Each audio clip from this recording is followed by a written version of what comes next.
Assalamualaikum warahmatullahi wabarakatuh. Kita memasuki materi bagaimana kita bisa merencanakan spesifikasi dasar mesin pendingin.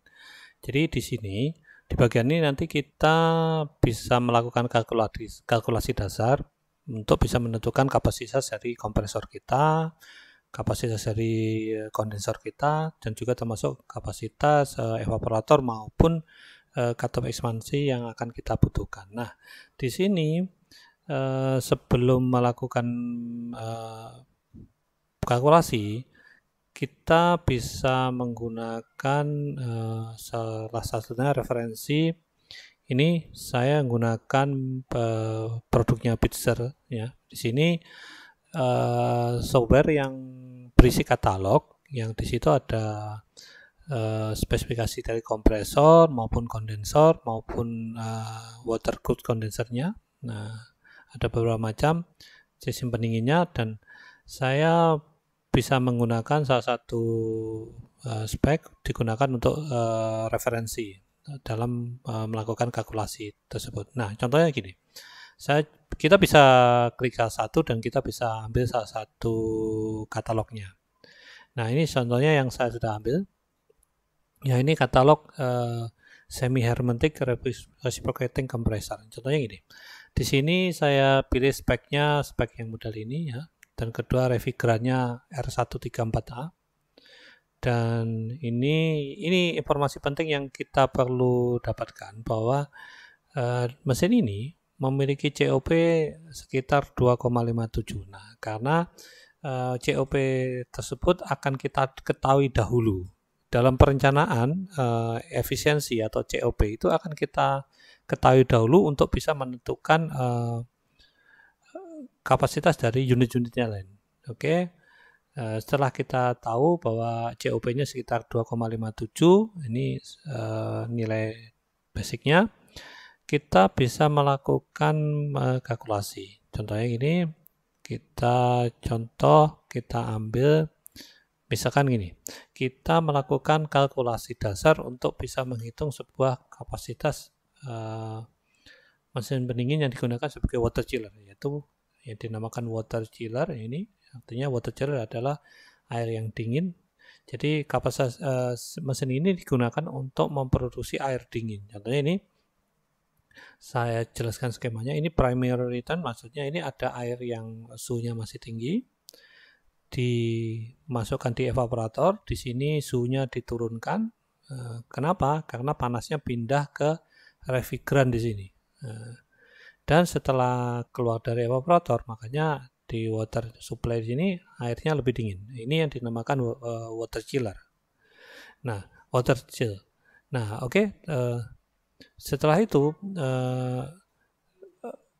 panasnya diambil oleh refrigeran di sini. Memasuki kompresor, setelah itu kompresor masuk kondensor. Nah, di kondensor sini panas yang diambil dari air dingin tadi dilepaskan ke udara melalui fasilitas kondensor ini. Nah, jadi panas dari refrigeran akan berpindah ke panasnya udara, air flow di sini. Nah, kemudian air refrigeran yang suhunya yang fasenya berubah tadi akan masuk ke reservoir, ke dry filter, kemudian ke expansion valve, diturunkan tekanannya sehingga temperaturnya turun lagi. Nah, di sini. Ini penjelasan sistem ini seperti pada materi sebelumnya tentang dasar-dasar sistem pendingin.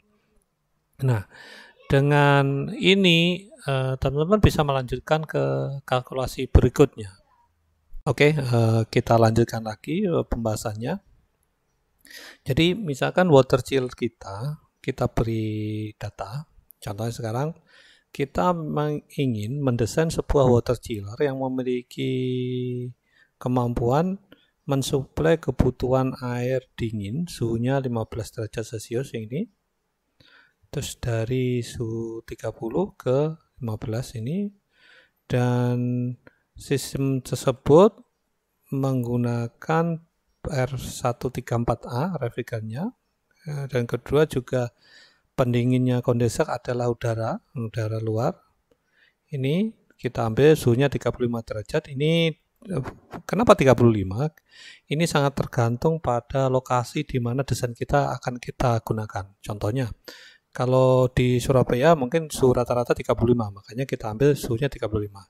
Mungkin di tempat lain yang suhunya lebih rendah, kita bisa menggunakan suhu di sini juga lebih di bawahnya 35. Tapi kenapa 15? Nah, ini adalah kebutuhan desain. Jadi misalkan memang unit proses tersebut membutuhkan air dingin dengan kapasitas tertentu, ini kapasitas pompanya tertentu, tapi suhu yang diinginkan adalah 15 derajat. Oke.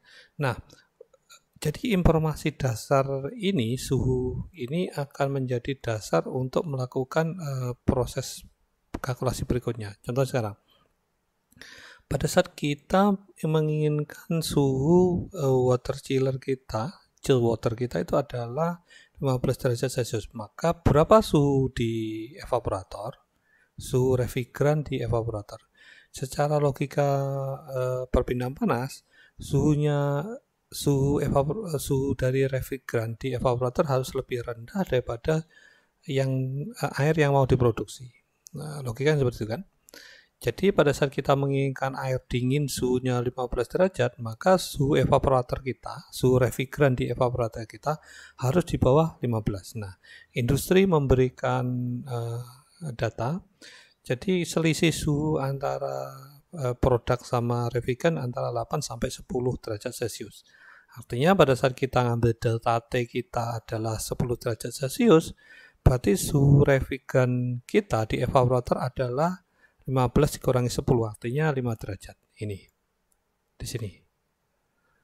Maka kita bisa plot bahwa temperatur dengan menggunakan pH diagram, bahwa temperatur di evaporator adalah 5 derajat. Ini antara 10 sama 0, ini 5 derajat di sini. Maka dengan mengeplot itu, suhu 5 derajat, kita akan bisa mengetahui berapa tekanan di evaporator kita, yaitu antara 0,3 sama 0,4 mungkin 0,35. Nah, ini kita sudah tahu pertama tekanan di evaporator dan juga ini titik di sini, titik 1, entalpi di mana refrigeran tersebut akan keluar dari evaporator di sini. Oke. Nah, berikutnya data yang berikutnya yang kita butuhkan adalah berapa temperatur fluida yang akan mendinginkan kondensor kita. Ini berdasarkan data, kita menggunakan data Surabaya, rata-rata suhu ekstrimnya mencapai 35 derajat, maka padahal di kondensor fungsinya adalah mendinginkan. Jadi media pendingin udara refrigerannya adalah udara. Jadi udara memiliki suhu 35 derajat, sehingga suhu refrigeran di kondensor harus secara logika harus di atas 35. Kenapa? Karena panas akan mengalir dari refrigeran menuju ke udara. Oke, karena kita tadi di sini data kita ngambil 10, maka di sini juga ngambil 10. Artinya suhu refrigeran di kondensor adalah 35 tambah 10, artinya 45 derajat Celcius. Makanya kita plot di sini, maka kita akan tahu suhu kondensor kita, yaitu 45 derajat Celcius, plus bahwa kita tahu tekanan di situ, di atas 1, di bawah 2, ini sekitar 1,3 di sini. Nah, artinya kita sudah tahu tekanannya evap dan juga tekanan di kondensor. Kita akan bisa tahu berapa pressure ratio dari kompresor yang akan kita butuhkan. Oke, setelah itu kita lanjutkan di sini. Di sini akhirnya kita bisa tahu tekanan di evap, juga tekanan di kondensor, bisa tahu pressure ratio. Nah, berikutnya dengan itu kita bisa menggambar tabel grafiknya seperti ini, bahwa titik 1 dengan acuan suhu 5 derajat Celcius, dia memiliki entalpi di sini. Teman-teman bisa secara grafik maupun secara tabel bisa dilihat entalpinya titik 1 berapa, dan teman-teman juga bisa tahu titik 3 entalpinya berapa, dan di titik 3 akan sama dengan titik 4. Akhirnya teman-teman bisa tahu titik 1, titik 3, dan titik 4. Nah, yang kita belum tahu adalah titik 2. Berapa titik 2? Titik 2 kita tentukan berdasarkan kalkulasi COP, bahwa kita sudah tahu COP kita. Bahwa COP perencanaan kita tadi ada 2,57. Nah, artinya COP sudah tahu, Q evaporator kita sudah tahu, pengurangan dari H1 sampai H4, dan W kompresor kita belum tahu, COP sudah tahu, Q evap sudah tahu, maka kita akan bisa tahu W kompresor kita. Makanya kita akan bisa tahu titik 2 berapa nilai entalpinya. Seperti itu. Saya pikir cukup sederhana dan teman-teman bisa melakukan kalkulasi, mencoba mengerjakannya untuk bisa mendapatkan nilai titik 2.